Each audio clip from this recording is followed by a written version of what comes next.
L'ouverture atlantique est principalement dans cette capsule vidéo les causes et les facteurs de cette ouverture atlantique. Le premier facteur qu'il convient de rappeler, c'est la nécessité de trouver des routes commerciales. En effet, en 1453 a lieu la prise de Constantinople par les Ottomans, marquant ainsi la fin de l'Empire byzantin. Alors cette date est aussi contestée puisque l'Empire byzantin était affaibli depuis plusieurs siècles. Néanmoins, il convient de noter donc 1453 comme la prise de Constantinople. Comme vous voyez sur cette carte, Constantinople est située dans un espace plutôt stratégique, un territoire stratégique, puisque c'est un carrefour commercial entre l'Europe et l'Asie. Et ainsi, donc les Européens, que ce soit par voie terrestre ou par voie maritime, par la voie méditerranéenne, eh bien, vont commercer en Asie pour acheter des épices et matières précieuses. Donc, la prise de Constantinople par les Ottomans constitue une sorte de frontière, un obstacle, d'où la nécessité pour les souverains européens de contourner Constantinople. En effet, donc ceux-ci financent des expéditions maritimes. Tout d'abord, les souverains portugais de la dynastie des Avis, avec Manuel Ier qui va financer les expéditions de Vasco da Gama ou encore de Cabral, Isabelle de Castille ou encore son mari Ferdinand d'Aragon qui vont financer les expéditions maritimes de Christophe Colomb. Donc l'idée c'est d'aller trouver d'autres routes commerciales.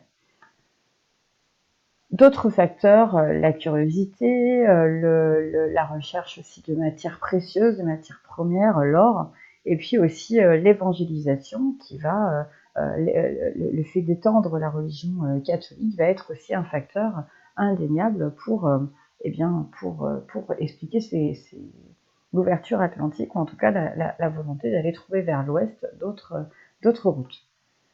C'est également les innovations techniques qui vont permettre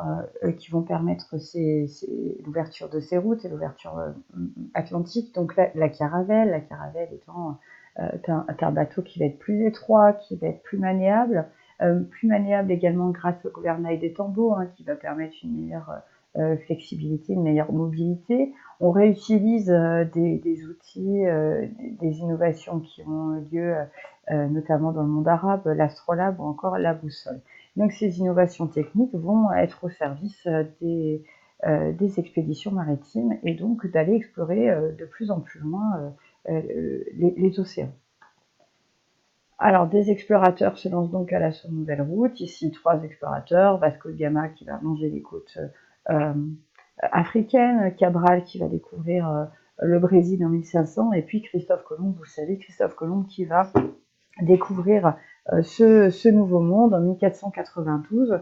Alors on parle de découverte pour ce nouveau monde, or ce monde était déjà peuplé, ce n'était pas une découverte pour des millions d'Amérindiens qui y vivent depuis des siècles, comme vous le verrez donc dans ce chapitre.